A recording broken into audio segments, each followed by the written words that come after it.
Good morning दोस्तों। आप सभी अपने अपने घरों में अच्छे होंगे, स्वस्थ होंगे और अपने स्वास्थ्य के ध्यान रखने के साथ साथ अपनी पढ़ाई को भी अच्छे से कर रहे होंगे।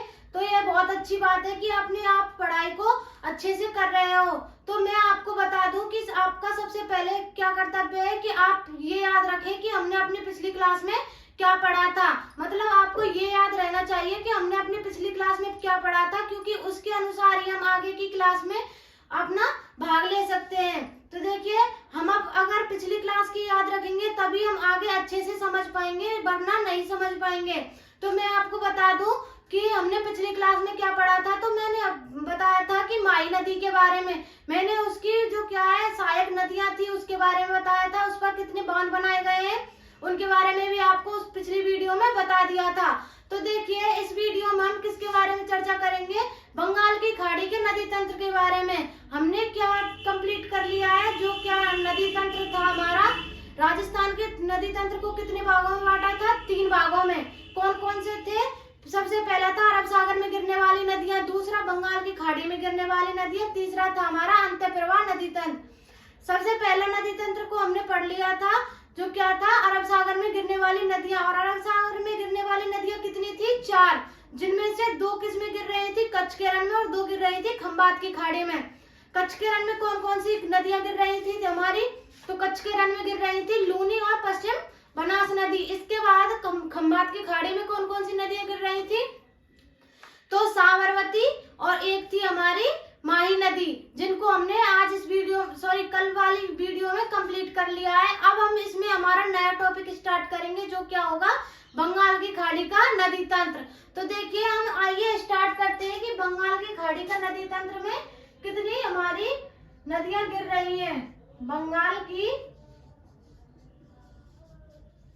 खाड़ी का नदी तंत्र, बंगाल की खाड़ी का नदी तंत्र की राजस्थान की कितनी नदियां जो कि बंगाल की खाड़ी में गिरती हैं या फिर अपना जल गिराती हैं। तो देखिए, सबसे पहले आप ये याद रखिए कि बंगाल की खाड़ी राजस्थान से कितनी दूर है।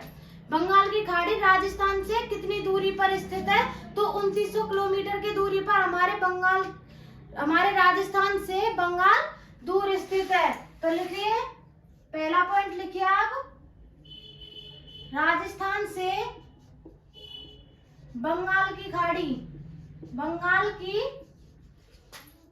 खाड़ी कितनी दूरी पर स्थित है? 2900 किलोमीटर, 2900 किलोमीटर दूर स्थित है।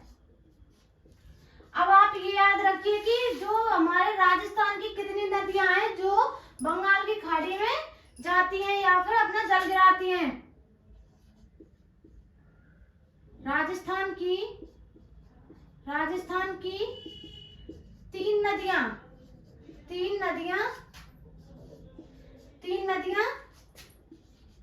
बंगाल की खाड़ी में अपना जल गिराती हैं। कितनी नदियां हैं जो कि अपना जल बंगाल की खाड़ी में गिराती है राजस्थान की? तो देखिए, 3 नदियां कौन कौन सी है। सबसे पहले लिखिए आप, चंबल नदी। कौन सी? चंबल नदी, चंबल नदी लिखिए। दूसरे पर लिखिए आप बाणगंगा नदी। और तीसरी कौन सी हो जाएगी? गंभीर नदी। देखिए, ये हो गई हमारी 3 नदियां जो कि बंगाल की खाड़ी में अपना जल गिराती है। कहाँ की नदियां हैं? राजस्थान की। और बंगाल की खाड़ी से राजस्थान कितनी दूरी पर स्थित है? तो 2900 किलोमीटर इनका फासला है। इसके बाद हम सबसे पहले स्टार्ट करेंगे चंबल नदी को, इसके बारे में चर्चा करेंगे। चंबल नदी के बारे में जान के फिर इसके बाद हम बाणगंगा की, फिर उससे बाद में हम क्या करेंगे, गंभीरी नदी की बात करेंगे। देखिए, सबसे पहले उद्गम की बात कर लेते हैं। उद्गम कहाँ से होता है इसका उद्गम होगा जानापाव की पहाड़ियों से। जानापाव की पहाड़ियों से इसका उद्गम होता है। और जानापाव की पहाड़ियां है कहाँ पर? महू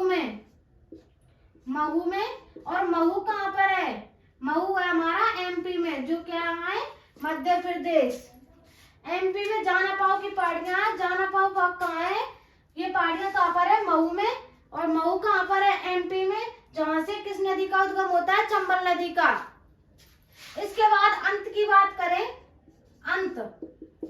अंत की बात करें तो अंत कहाँ होगा इसका? इटावा। अब इटावा किसका हिस्सा है? इटावा है हमारा यूपी का। इटावा के बाद, इटावा यूपी के बाद कहाँ अपना जल गिराती है? यमुना नदी में। यमुना नदी में। अब मैं आपको बता दूं कि इटावा यूपी में अपना इटावा यूपी के बाद में यमुना नदी में अपना जल गिरा रही है। और मैंने आपको पहले बता दिया है कि बंगाल की खाड़ी का नदी तंत्र, जो नदियां जो बंगाल की खाड़ी में अपना जल गिराती हैं।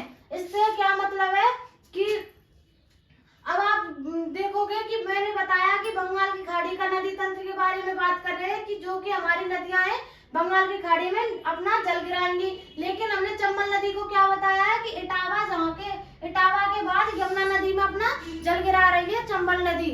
तो समझिए, जब हम देखिए ये हो जाएगी हमारी चंबल नदी, आप ऐसे समझ लीजिए।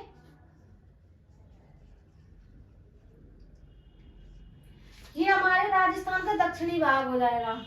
ठीक है, देखिए यहाँ से होगी हमारी चंबल नदी। ये ऐसे करके ऐसे जाएगी। ठीक है, ये कौन सी नदी हो जाएगी? चंबल नदी। ये क्या है हमारा?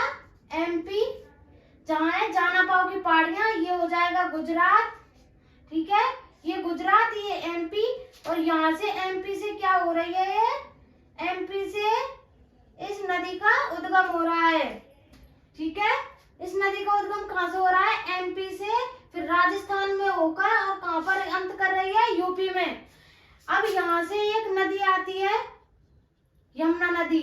इसके बाद ये गंगा नदी में अपना जल गिराती है। ठीक है, यहाँ से एक यमुना नदी आ रही है और यमुना नदी का जल भी कहाँ पर जा रहा है? गंगा नदी में। गंगा नदी का जल जाएगा बंगाल की खाड़ी में।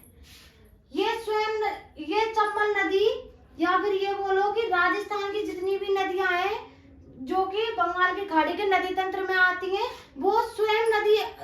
वो नदी स्वयं अपना जल बंगाल की खाड़ी में ना गिराकर यमुना नदी और गंगा नदी के माध्यम से अपना जल कहाँ गिराती है? बंगाल की खाड़ी में। यहाँ से राजस्थान की जो नदियां हैं, राजस्थान से होकर कहाँ जाएंगी? यमुना नदी में। यमुना नदी से कहाँ जाएंगी? गंगा नदी में। और गंगा नदी का जल तब जाएगा बंगाल की खाड़ी में। आपको समझ में आ गया होगा। देखिए ये यहाँ तक क्या है हमारा? एमपी। ये एमपी का भाग है, ये यहाँ से, और यहाँ तक क्या है? एमपी। ये गुजरात। यहाँ से क्या स्टार्ट हो जाएगा हमारा? ये हो जाएगा यूपी। ठीक है, अब आप देखिए कि ये कितने जिलों से होकर गुजरती है, सॉरी राज्यों से होकर। ये या फिर ये बोलो कि कितने राज्यों की ये नदी है। अगर इसके प्रवाह क्षेत्र की बात कर लो, प्रवाह क्षेत्र कहाँ कहाँ होता है इसका? ये कहाँ से गुजरती है? तो सबसे पहले जहाँ से स्टार्ट होती है एमपी, इसके बाद कहाँ जाएगी? राजस्थान में। राजस्थान में प्रवेश के बाद ये कहाँ पर जाएगी? यूपी में, क्योंकि यहाँ का इसका अंत कहाँ हो रहा है? यूपी में। देखिए एमपी, राजस्थान और यूपी, ये इन तीनों में इसका प्रवाह क्षेत्र है। और राजस्थान में प्रवाह क्षेत्र की बात करें, राजस्थान में प्रवाह क्षेत्र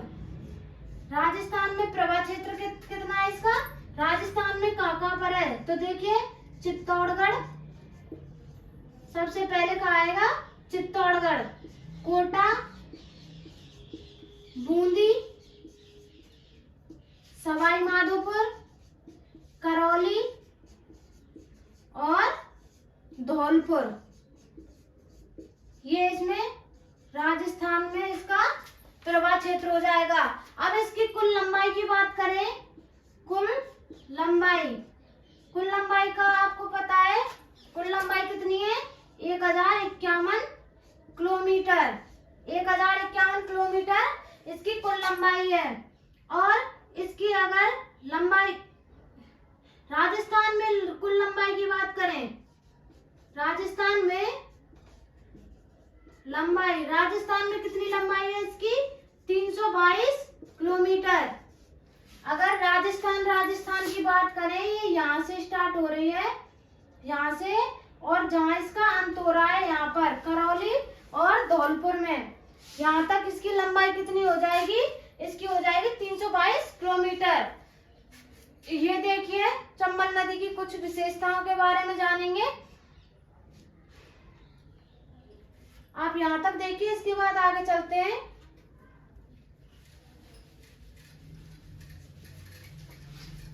आपको समझ में आया होगा कि बंगाल की खाड़ी में कितनी नदियां राजस्थान की जल गिराती है? तो 3 नदियां, चंबल नदी, बाणगंगा, गंभीर नदी। और ये नदियां स्वयं अपना जल कहाँ जाकर गिराती नहीं है? बंगाल की खाड़ी में। किसके माध्यम से गिराती है? तो ये गिराती है यमुना नदी और गंगा नदी के माध्यम से। इन नदियों का जल सबसे पहले जाएगा यमुना नदी में, उसके बाद यमुना नदी का जल कहाँ जाएगा? गंगा नदी में, और गंगा नदी का जल तब जाएगा बंगाल की खाड़ी में। इसके बाद हम बात करें कि इसके उपनामों की, चंबल नदी के उपनामों की बात कर लेते हैं। उपनाम क्या क्या है इसके? तो उपनाम की बात करो, चंवरवती, चरमणवती, दूसरी नित्यवाहिनी,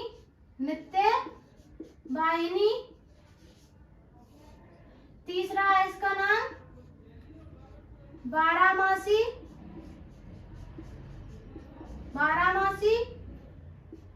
इसके बाद आ जाएगा, इसके बाद इसका नाम आ जाएगा राजस्थान की कामधेनु, राजस्थान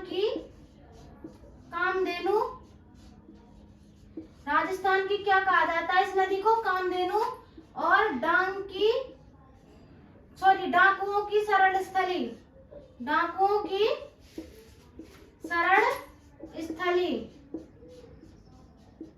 इसे क्या कहा जाता है? डाकुओं की शरण स्थली। इसके बाद आ जाएगा, इसका नाम क्या आ जाएगा? मालव गंगा। इसका लास्ट नाम क्या है? मालव गंगा। देखिए, ये हो जाएंगे इसके उपनाम चंवरवती, नित्यवाहिनी, बारामासी, राजस्थान की कामधेनु, डाकुओं की शरण स्थली और मालव गंगा। ठीक है। इसके बाद इसकी विशेषताओं की बात करें, इसकी विशेषता क्या क्या है? तो देखिए, सबसे पहले आप देख लीजिए कि ये जो नदी है, ये मध्य प्रदेश और राजस्थान के मध्य क्या बनाती है? प्राकृतिक सीमा। यह नदी मध्य प्रदेश व राजस्थान के मध्य क्या बनाती है? प्राकृतिक सीमा। ठीक है। यह नदी मध्य प्रदेश व राजस्थान के मध्य क्या बनाती है? प्राकृतिक सीमा। और यह नदी कोटा व बूंदी के मध्य भी क्या बनाती है? प्राकृतिक सीमा। कोटा व बूंदी के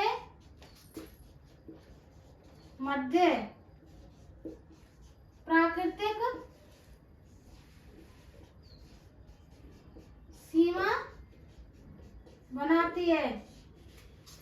देखिए, यह नदी मध्य प्रदेश व राजस्थान के मध्य भी प्राकृतिक सीमा बनाएगी, कोटा और बूंदी के मध्य भी सीमा बनाएगी। इसके बाद देखिए,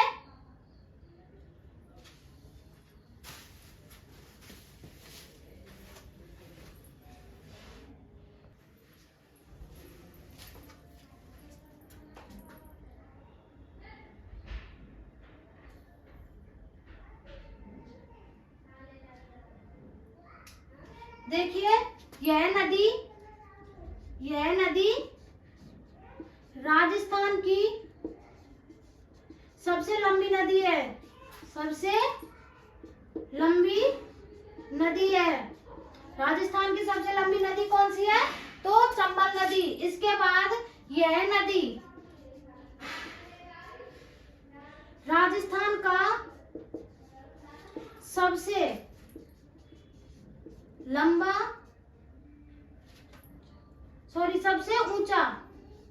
सबसे ऊंचा जलप्रपात बनाती है। जलप्रपात बनाती है। कौन सा जलप्रपात बनाती है? चूलिया जलप्रपात। चूलिया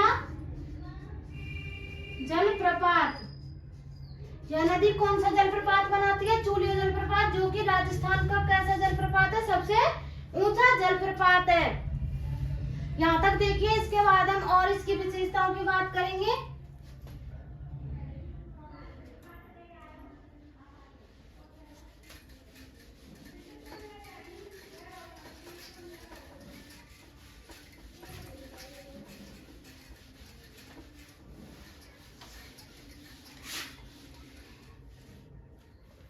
देखिए, इस नदी पर राजस्थान का प्रथम हैंगिंग ब्रिज बना हुआ है। हैंगिंग ब्रिज बना हुआ है। किस नदी पर? चंबल नदी पर। कहाँ बना हुआ है? कोटा में। ये हैंगिंग ब्रिज कहाँ पर है? कोटा में, जो कि राजस्थान का सबसे पहला हैंगिंग ब्रिज है। इसके बाद देखिए, यह नदी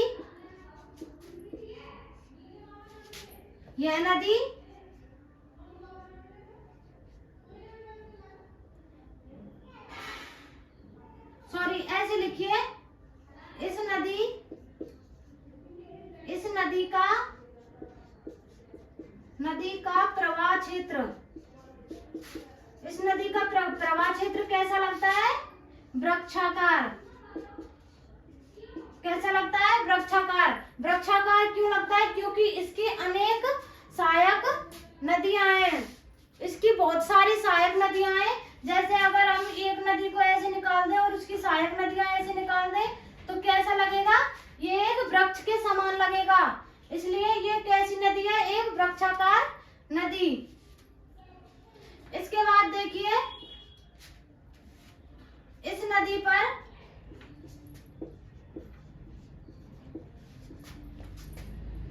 या फिर ऐसे लिखिए आप, यह नदी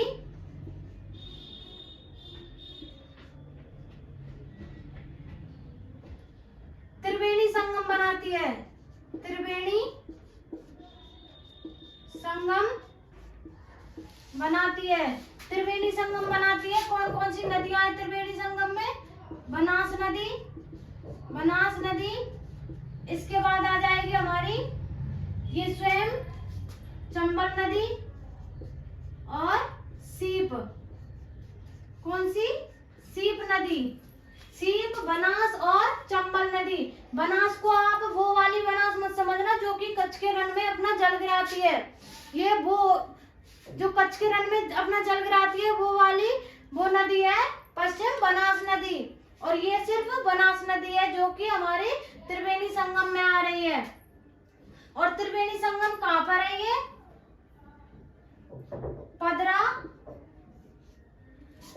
पदरा गांव, खंडार क्षेत्र।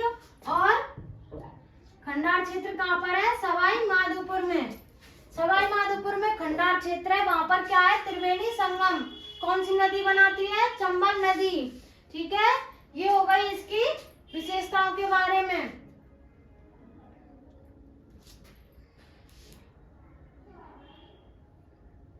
इसके बाद आप एक और विशेषता लिख लीजिएगा इसकी। इस नदी पर 12 सितंबर 2023 को क्या किया गया? चंबल रिवर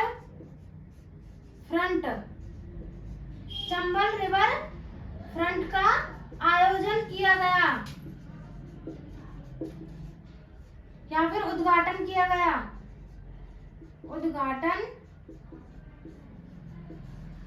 इस नदी पर क्या किया गया? 12 सितंबर 2023 को फ्रंट का उद्घाटन किस नदी पर किया गया? चंबल नदी पर। ये देख लीजिए, ये हो गई इसकी विशेषताएं।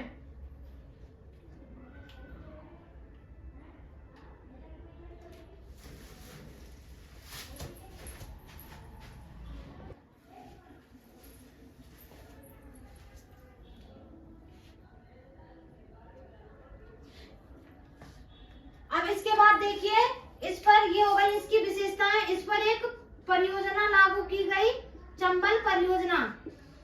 चंबल परियोजना, इसकी बात करें, चंबल परियोजना लागू की गई थी। यह कितने राज्यों की संयुक्त परियोजना थी? ये 2 राज्यों की संयुक्त परियोजना थी। किस किस की थी? एमपी और राजस्थान की यह संयुक्त परियोजना थी। यह परियोजना एमपी व राजस्थान की संयुक्त परियोजना है। संयुक्त परियोजना किसकी संयुक्त परियोजना? राजस्थान व एमपी की। अब इसमें हिस्सेदारी कितनी है? किसकी हिस्सेदारी की बात करें, हिस्सेदारी कितनी है? तो 50% तो किसकी है? एमपी की। एमपी की कितनी है? 50% और राजस्थान की 50%।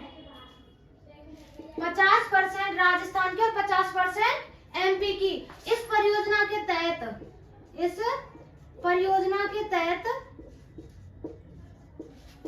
चंबल नदी पर 4 बांध बनाए गए। 4 बांध बनाए गए। कितने बांध बनाए गए इस परियोजना के तहत? चंबल नदी पर 4 बांध। कौन कौन से, वो आगे देखेंगे। पहले आप यहाँ तक देखिए।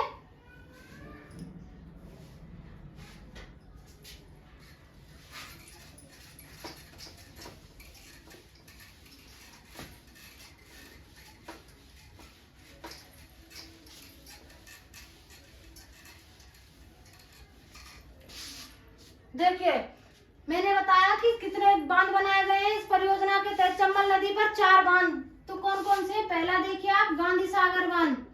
गांधी सागर बांध ये कहाँ पर है?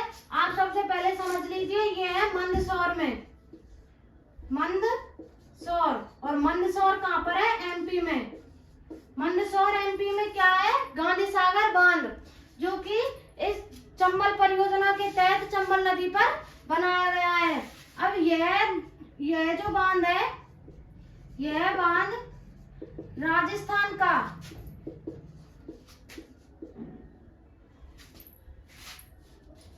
ऐसे लिखिए, यह बांध चंबल परियोजना का सबसे लंबा बांध है। सबसे लंबा बांध है। ये राजस्थान का सबसे लंबा बांध ना होकर चंबल परियोजना का सबसे लंबा बांध है। इसके बाद यहाँ से 115 मेगावाट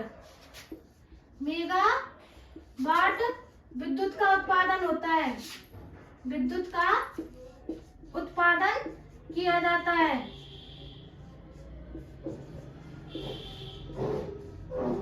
कितनी विद्युत का उत्पादन किया जाता है? 115 मेगावाट। इसके बाद दूसरे बांध की बात करें, राणा प्रताप सागर बांध।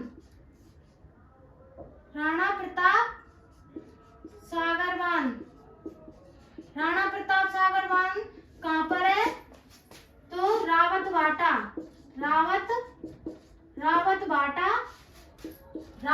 कहाँ पर है? चित्तौड़गढ़ में।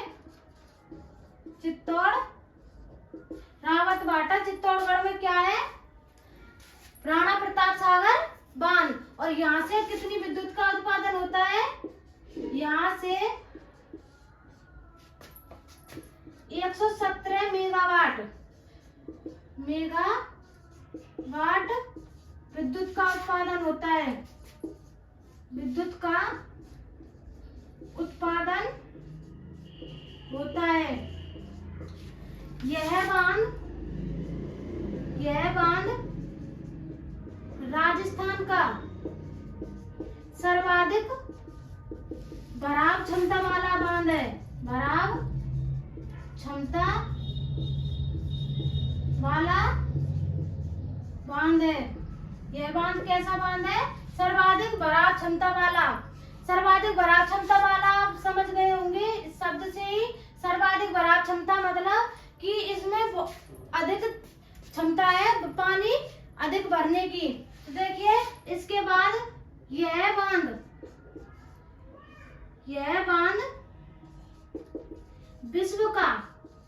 विश्व का सबसे सस्ता बांध है। सबसे सस्ता बांध है। ये देखिए गांधी सागर बांध मंदसौर एमपी में है और यह बांध चंबल परियोजना का सबसे लंबा बांध है। यहाँ से 115 मेगावाट विद्युत का उत्पादन किया जाता है। राणा प्रताप सागर बांध रावतवाटा चित्तौड़गढ़ में है और यहाँ से कितनी मेगावाट विद्युत का उत्पादन किया जाता है? तो 117 मेगावाट विद्युत का। यहाँ से यह बांध राजस्थान का सर्वाधिक भराव क्षमता वाला बांध है। यह बांध विश्व का सबसे सस्ता बांध है। ये इम्पोर्टेंट है इसमें। यह बांध विश्व का सबसे सस्ता बांध है। ये देख लीजिए।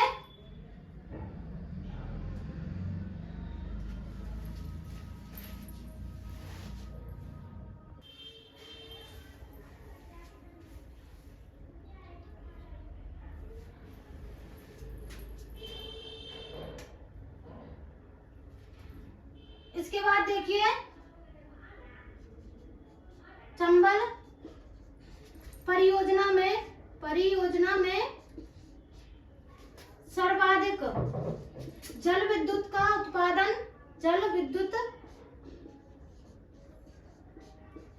का उत्पादन इसी बांध से होता है। इसी बांध से होता है। और देखिए इस बांध के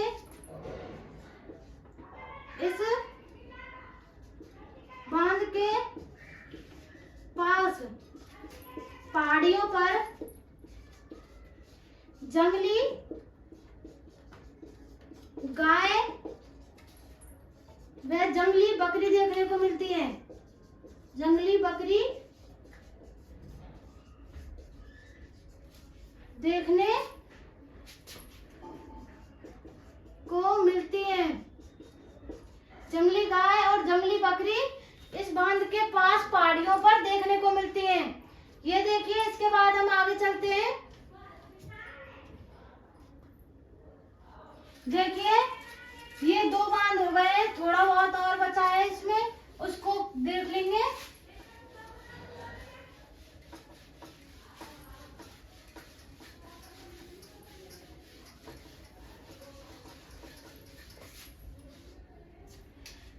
देखिए यहाँ पर किसकी बात चल रही है? राणा प्रताप सागर बांध की। यहाँ पर राजस्थान का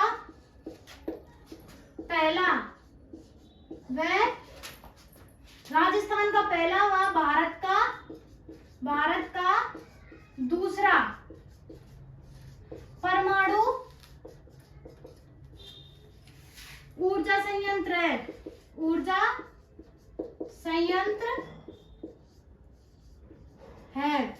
यहाँ पर राजस्थान का पहला और भारत का दूसरा क्या है? परमाणु ऊर्जा संयंत्र। इसके बाद ये हो गया हमारा राणा प्रताप सागर बांध। दो बांध हो चुके हैं, गांधी सागर बांध और राणा प्रताप सागर बांध, जो कि किसके तहत बनाए गए थे? चंबल परियोजना के। तीसरे बांध की बात करें, जवाहर सागर बांध। जवाहर सागर बांध ये है कहाँ पर? कोटा व बूंदी में। कोटा प्लस बूंदी, कोटा बूंदी में ये बांध है। यह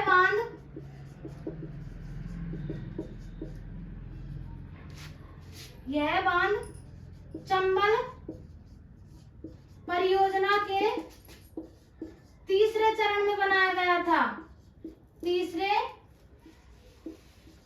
चरण में बनाया गया था। यह कौन से चरण में बनाया गया था? तीसरे चरण में। और यहाँ से 99 मेगावाट 99 मेगावाट विद्युत का उत्पादन होता है। विद्युत का उत्पादन होता है। यहाँ से कितनी विद्युत का उत्पादन होता है? 99 मेगावाट। इसे कोटा डैम भी कहते हैं। कोटा डैम भी कहते हैं। ये देख लीजिए, ये हो गए हमारे 3 बांध। इसके बाद आएगा हमारा चौथा बांध, जो कौन सा है? कोटा बैराज। कोटा बैराज यह कौन से चरण में बनाया गया? यह प्रथम चरण में बनाया गया था। प्रथम चरण में बनाया गया। कौन से चरण में बनाया? प्रथम चरण में। और यह इसका मुख्य उद्देश्य क्या था? इसका उद्देश्य, इसे बनाने का उद्देश्य क्या था मुख्य? तो सिंचाई के लिए ये बांध बनाया गया था। इससे सिंचाई के लिए 2 नहरें निकाली गई थी। सिंचाई के लिए 2 नहरें निकाली गई। कौन कौन सी नहरें निकाली? दाई नहर और बाई नहर।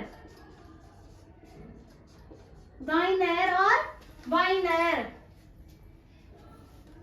ये देखिए, ये हो गए हमारे 4 बांध।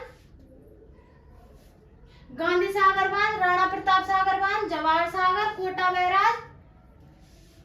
ये हमारे बांध हो चुके हैं, जो कि किसके तहत बनाए गए थे? चंबल परियोजना के तहत। और चंबल परियोजना किसमें बनाई गई थी? चंबल नदी पर। ये देखिए,